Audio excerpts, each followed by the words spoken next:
Welcome into Rounding the Bases. Round the bases. Everybody knows Joe Goldberg. It's around the bases. Everybody knows Joe Goldberg. He's a man, goddamn, is he?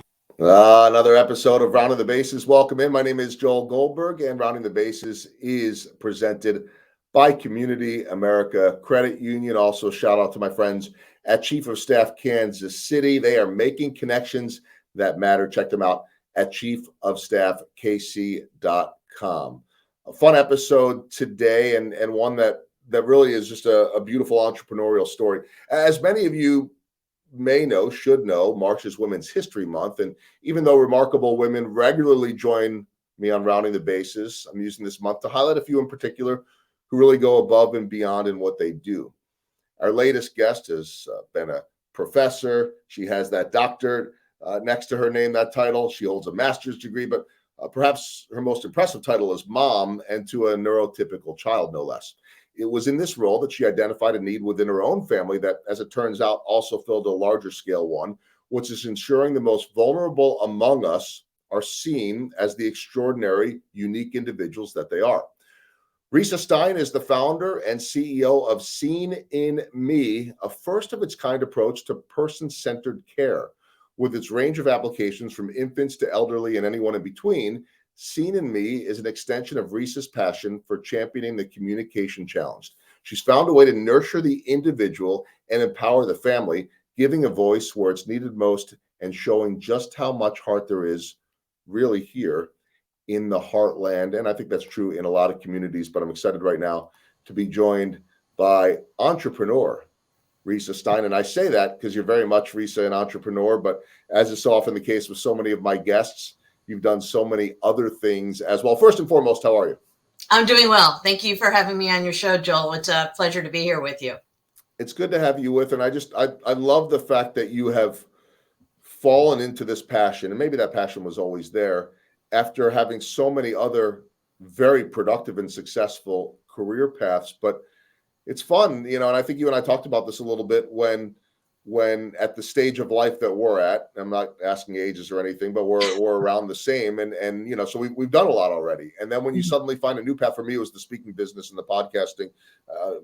That might not be as crazy of a jump into something new from television as it is for you. Yet you went down a road of, I think, just pure passion, something that was personal to you. And I've got to imagine that that's what has you going every single day.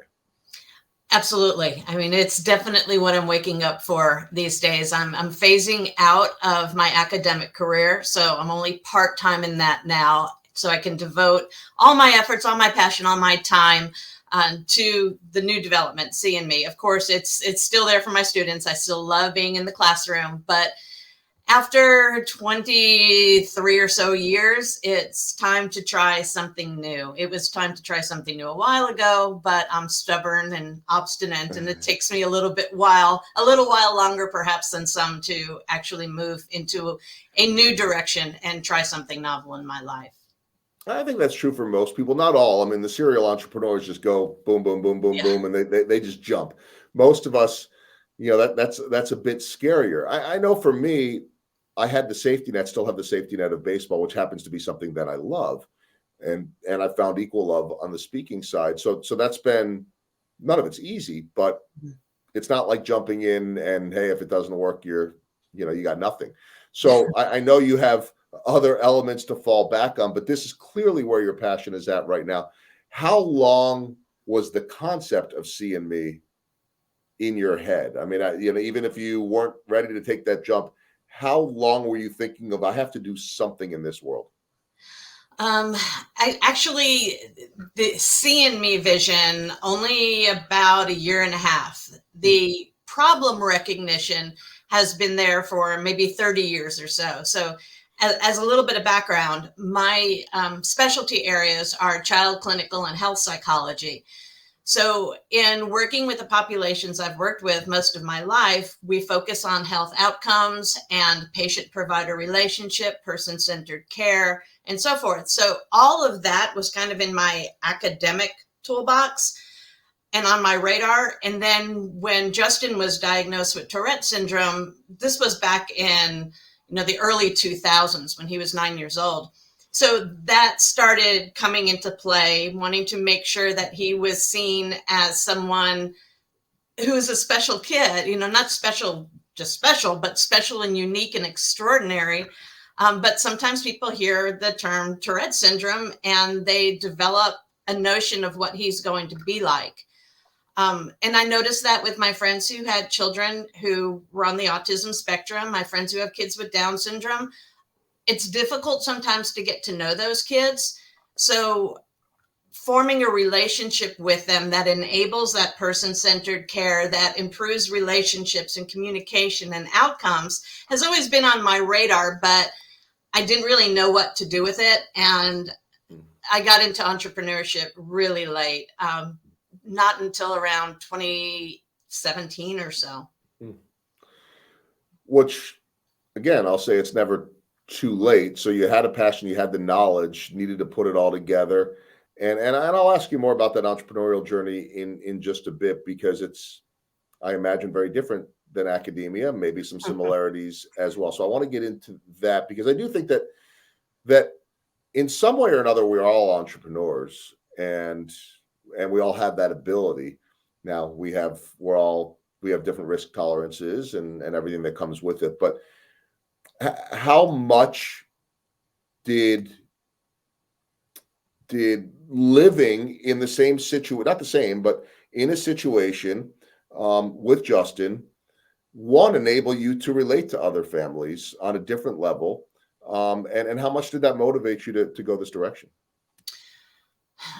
I think what it highlighted for me is that I didn't know everything. Certainly being a child clinical psychologist, I thought, well, that should just automatically make me an understanding, empathic, great parent, right? It turns out it doesn't. I don't know that anything necessarily prepares you for being a parent. But part of the challenge that comes particularly with Tourette syndrome is differences in executive functioning, planning, motivating, organizing. And so I get on to Justin all the time. I told you 3 times to take the garbage out. But if he doesn't do it right then and there, it just evaporates. It doesn't exist in his brain anymore. So I had to learn how to work with him with his strengths, of which he has many, and his challenges. And in doing that, it helped me become more empathic, not only to the kids, but to other parents as well, because I made a lot of mistakes. There were a lot of things that I regret having said and having done with regards to Justin, that now I realize that if only I understood him better. And I can only imagine what it's like then for the providers, these really compassionate people, the therapists, the in-home care, everybody, grandma, who wants to understand and wants to provide this personal level of care, but without that familiarity and understanding what makes each child or each individual unique, it's really difficult to relate to them in that way. And so that's really what I decided to try to address. And a lot of that came from the mistakes that I made. Well, we all make them. I'm just talking as parents. I mean, you Right. find me a parent that's going to sit there and tell you that they got it all right. I'm pretty sure that I mess something up every single day, and hopefully, Hopefully our kids are forgiving. hopefully our kids are forgiving, and that we learn from it, and then that we can, talk about it one day. But, here now you have this chance to make an impact on so many lives. And I think too, just, in having talked to you and looking through the website, which I'll throw in a number of plugs on that, but SeeInMe.com, SEE. It'll be in the show notes, SeeInMe.com. That so much of this is about the families, right? I mean, and about communication and about making lives better. And so I'm guessing that this is just, and I said it a little bit at the top of the show, giving you so much purpose now at this stage in life to be able to impact so many families. When you started this, when you finally really got going on it, what was that feedback like? Or as you're still in the early stages of this business, I think I would say, what are you hearing from people?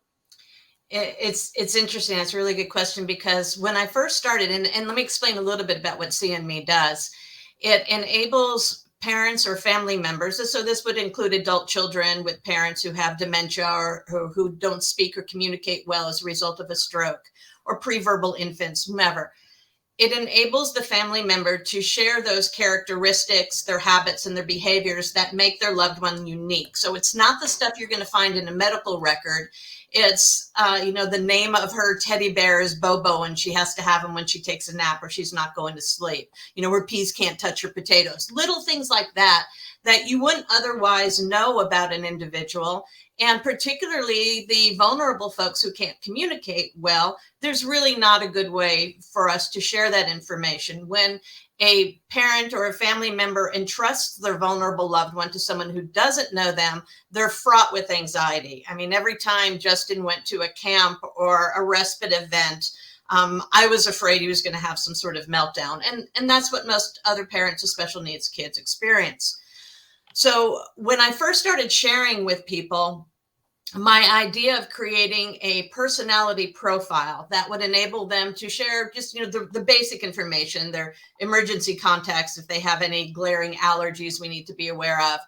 But, what are their triggers and their soothing strategies? What are their toileting, eating, and sleeping habits? And then any other information they want to share. Folks were like, well, surely somebody's done that already, right? I mean, that's just such a basic necessity. And what I heard was, wow, how is that not out there? How is it we're still using the same paper binders we used in 1950? And all of the information that parents have the opportunity to share is really at the behest of the organization. So a lot of what I heard was, well, it's about time. And thank you.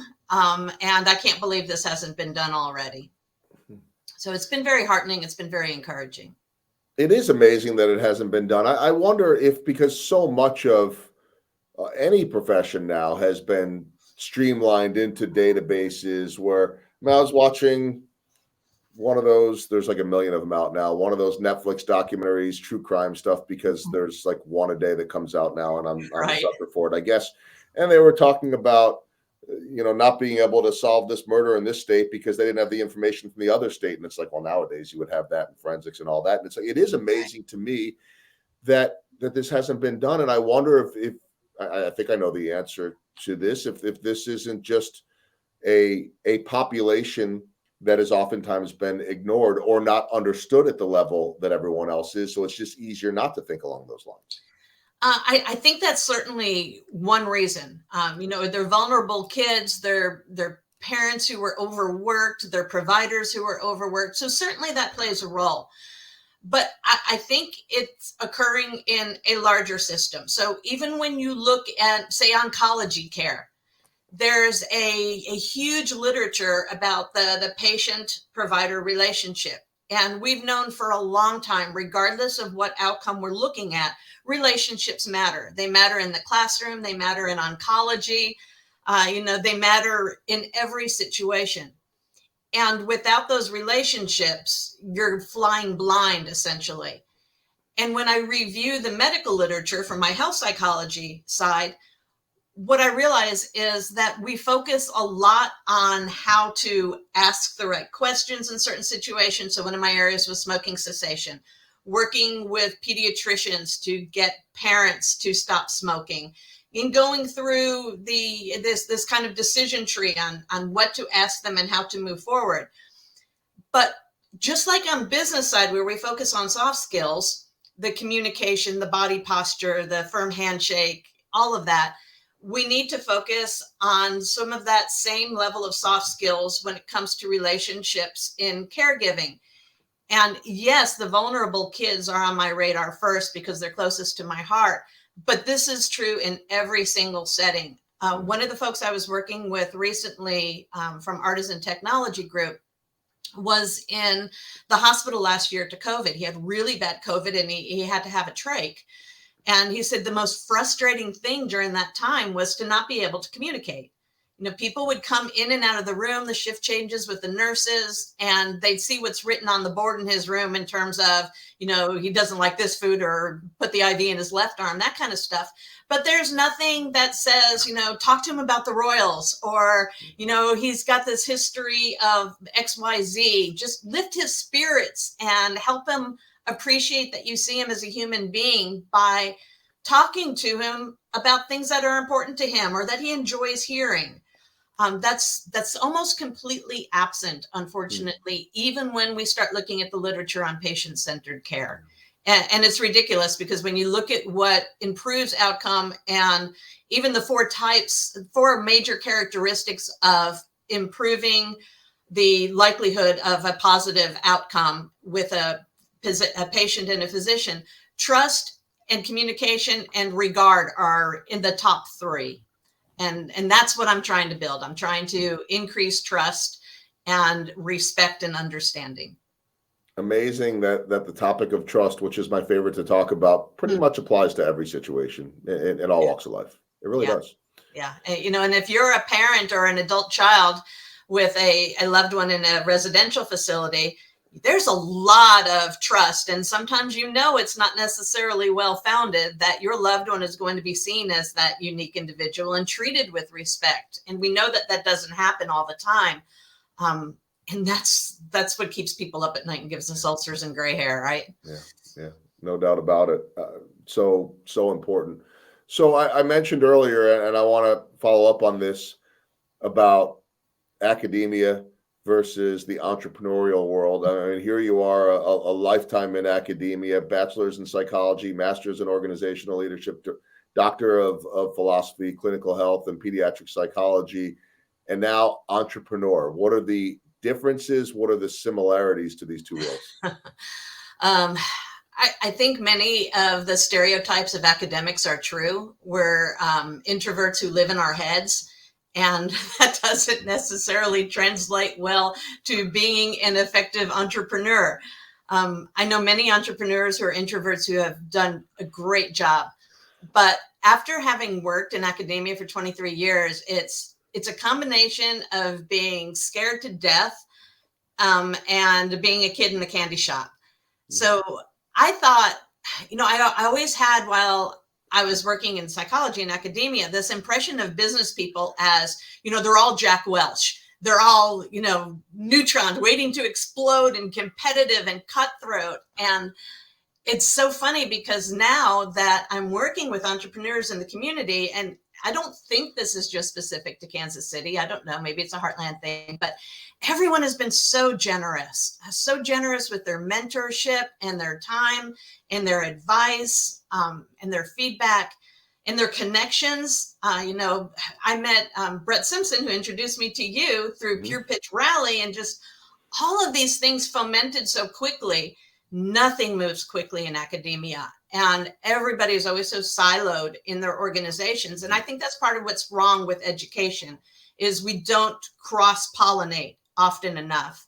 And so I think one of the greatest differences I found between entrepreneurship and academia is actually greater collegiality, greater fomentation of ideas, and greater communication in the entrepreneurial community than I found in academia, which has its strengths. And I love the academic setting, but entrepreneurship really is almost night and day. It's amazing how, and I don't know that this is just a Heartland thing. I mean, it certainly helps. I think it's the exclamation point. But maybe I'm being naive here. I don't know. It feels like people in the entrepreneurial world are more willing to help you out. And maybe it's because they've been through it. They've been there. I've never, I shouldn't say never, but you don't see that as much in the television world, where it's so cutthroat. And, I find myself now trying to help out any young broadcaster if they ask for help. But, I wasn't in a position to do that early. You're too busy just trying to survive and hope that you can make it. But it feels like every step of my entrepreneurial journey over the last 4 or 5 years, people are willing to offer advice, help out, make connections, and that to me is very heartening. And that's actually been, so this feeds in real well to what made that turn in my life going back several years. I think when you and I discussed when we first met, I mentioned to you the midlife crisis I had around 2012, 2013, where I had a near-death experience as well. But anyway, that's what made me open my eyes and see there's clearly more out there for you. Yep. And one of the first, to be perfectly honest with you, the first 45 years of my life were about me.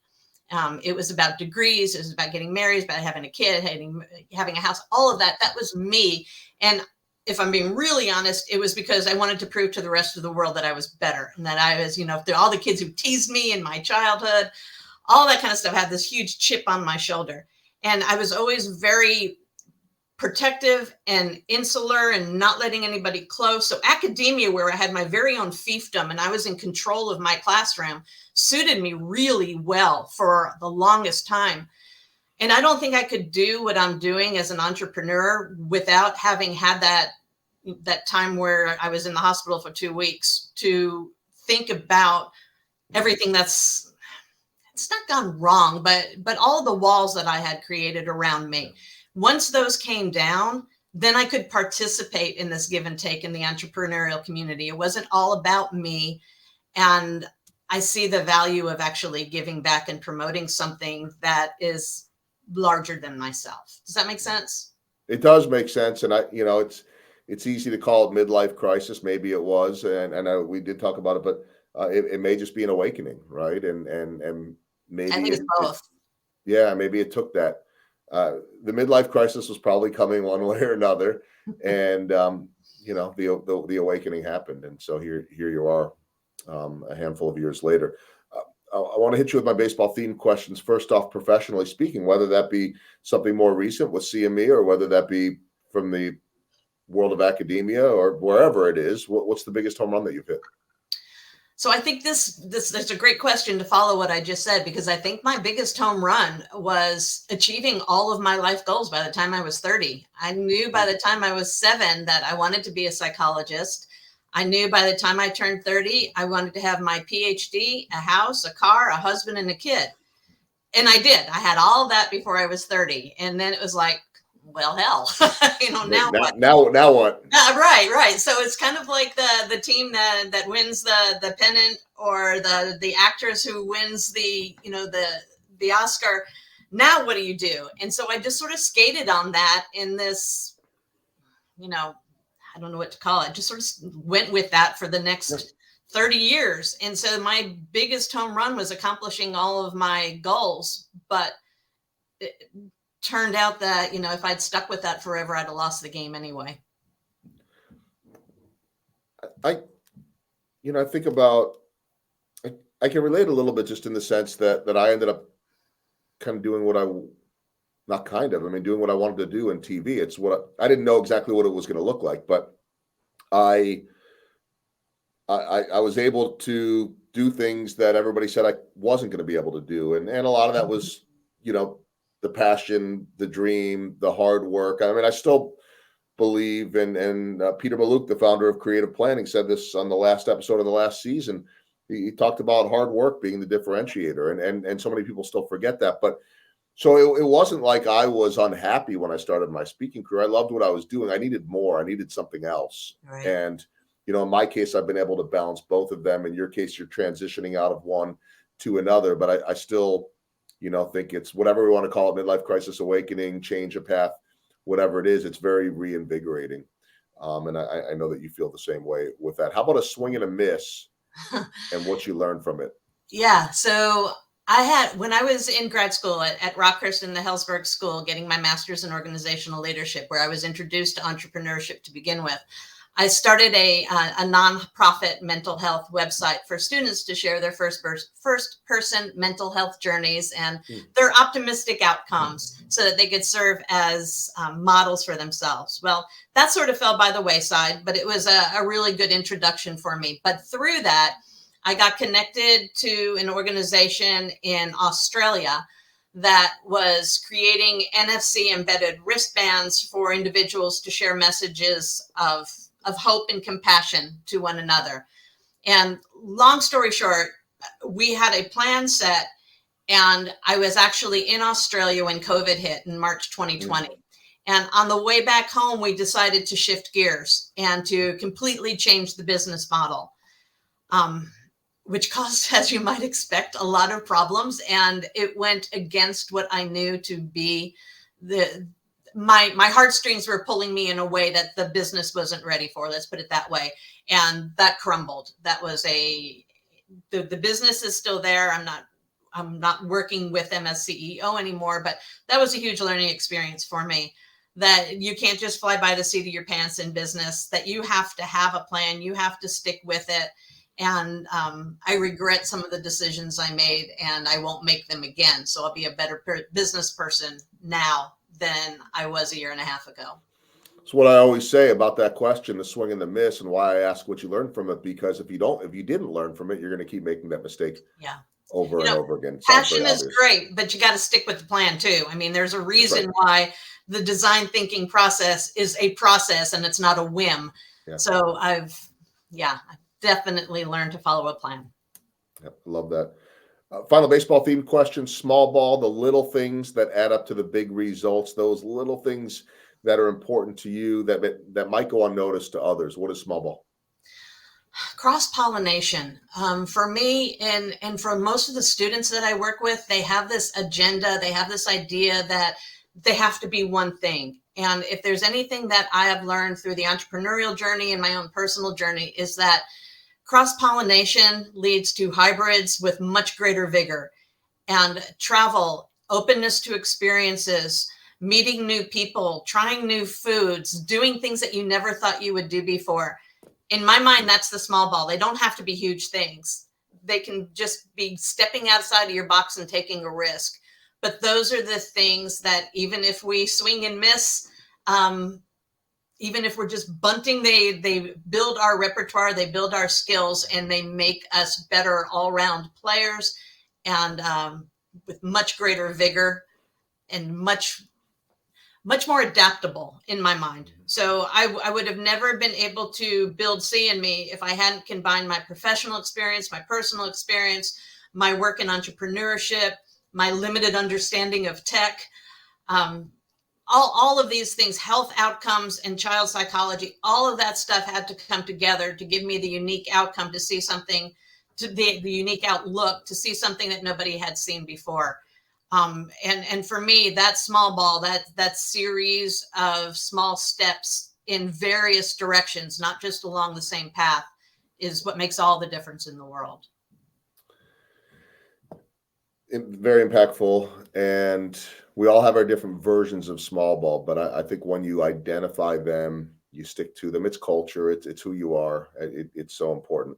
All right, I've got 4 final questions as we round the bases and wrap things up. The first one, I always love when, my team goes through the questionnaires and they want fun facts, and some of them are really fun. And so here's one that you shared with us. I want you to expand on. It's fun that in your 40s, you lost 50 pounds and competed in a natural bodybuilding competition. That's not happening for me. It's not happening for me again either. Well, I still have a couple of months left in my 40s, and I will not be then doing that in my 50s. But you said that bodybuilding competition was the most challenging thing you had ever done. So clearly, to me, if you're doing something like that, and I can get like that, by the way, too, Risa, where I get locked in on something and it almost obsessively, not almost, overtakes my life, which isn't really a good thing either. So I'm guessing that we might be wired a little bit in the same way, even if I've never done that competition. I've done plenty of stuff. What was that like for you? I am not an athletic person. Let's start there. I can trip over my feet on the shallowest of planes. So that was part of it. I gained a lot of weight with my pregnancy that I never got off. My husband is a huge fitness fanatic, so that contributed to it. A friend of mine was working as a personal trainer at the time, so I decided I would start working out in the gym. Then I started losing weight. My friend Dolores was engaged in bodybuilding, so she's like, "You should make this a goal." I'm like, "No, that's ridiculous." And she said, "Yeah, you can do it." And so, being an individual who operates a lot out of spite and competition, there was another girl in the gym who I actually really liked. She was a good friend of mine. And she, if Jennifer would do this, I'd want to go one step further. If Jennifer did it here, I'd want to lift 5 pounds more. So eventually I lost a lot of weight. It wasn't healthy weight. I was like in the anorexic range. Lost my hair, a lot of problems that came with it. Not a morning person. And I woke up at 5:20 every morning to do lunges in my basement. That sucked. Yeah. But it was because it was so far out of my domain. It was so far out of anything I'd ever done in my life. It was most definitely the most challenging thing I had ever done. Getting up on stage in a bikini that, doesn't cover my hairbrush, much less most of my body. That was scary. But having done that, even though I didn't win, I didn't get the top trophy, but having done that was it was harder than my dissertation. It was harder than anything I'd ever done in my entire life. And I was so proud of myself. Yeah, and maybe that's not the home run, but yet it's that memorable hit, that memorable whatever it is, you'll never forget that. And I've got to imagine too. Okay, fine, you don't want to do that again. That sounds awful to me too. But you could always look back on that and say, okay, I was able to do this, so I'm able to do other things, right? The confidence boost of that. The second question, you gave us this one too, and this one is a little bit more normal for someone coming from the world of academia, a book that you wrote, although this one, a workbook, Best Damn Life Workbook, Create Your Own Personally Fulfilling Life Path, which I believe came out a few years ago now. Tell me about the book, and we all need some of this. So this was a direct result of that midlife crisis that I had in 2012, when I was taking my son on his grand college tour. I started hemorrhaging, and I was hemorrhaging pretty badly. Went to the emergency room a couple of times, got some medicine and stuff like that. But it was one of those where the show must go on. And I continued traveling from Alabama to Massachusetts to New York. And by the time I got home, I wasn't able to walk. Justin was pushing me through the airport in a wheelchair, and landed in the hospital. My gynecologist told me that I had lost 60% of my red blood cells, and he was surprised I wasn't face down in organ failure somewhere. And my first thought was, woohoo, anybody else would be dead, but I'm not. And then I thought, holy shit, what a stupid thought. I could have killed somebody driving in that condition. I could have killed my son. I could have died in New York. And then what would Justin have done? So all of those thoughts had me really thinking about why I was behaving so ridiculously. What was it that made me so competitive and required me to maintain this facade of such invulnerability that it landed me in the hospital and almost dead? And it was from that I realized I had to make a change. And so I started looking in the academic literature, of course, of how do you get past a midlife crisis or a near-death experience or this awakening. And I'd read Eat, Pray, Love. I'd read Daring Greatly. But what I found was that there were the academic books like Quiet, Susan Cain's book, which I love, about introversion. But it wasn't a plan. It wasn't a how-to.